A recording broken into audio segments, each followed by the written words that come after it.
দেখেন, আমরা আল্লাহর ইবাদত না করার জন্য কত রকমের কত ধরনের অজুহাত দেখাই, তাই না? আচ্ছা, আপনার কি একটিবার কি একটু মনের ভিতরে কি চিন্তা হয় না যে এই পৃথিবীতে আমাকে আল্লাহ পাক পাঠিয়েছে, আবার এই পৃথিবী থেকে উঠিয়ে নিয়ে যাবে? যে আল্লাহ পাক আপনাকে এত যত্ন করে দুনিয়াতে পাঠাইলো, সে আল্লাহকে আপনি কি করে ভুলে থাকেন? সে আল্লাহর ইবাদত আপনি কি করে করেন না? এবং সেই আবাদতগুলি আপনি নানান অজুহাত দেখিয়ে দূরে সরিয়ে দেন কেন? আপনার কি কবরের ভয় হয় না? আপনার কি পরকালের ভয় হয় না? আপনার কি মরতে হবে না? আপনি কি দেখতেছেন না আপনার আগে কত মানুষ বা আপনার পরে কত মানুষ এসে দুনিয়া থেকে চলে গেল? তাহলে আপনার কি একটু কবরের ভয় হয় না?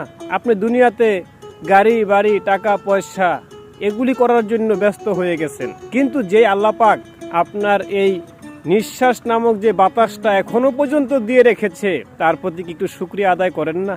আপনি কি আল্লাহর ইবাদত কি করতে পারেন না? সকল ব্যস্ততা শুধু আপনার কাছেই। যে আল্লাহর ইবাদত করতে গেলেই আপনার ব্যস্ততা শুরু হয়ে যায়, তখন আপনার অজুহাতের শেষ নেই।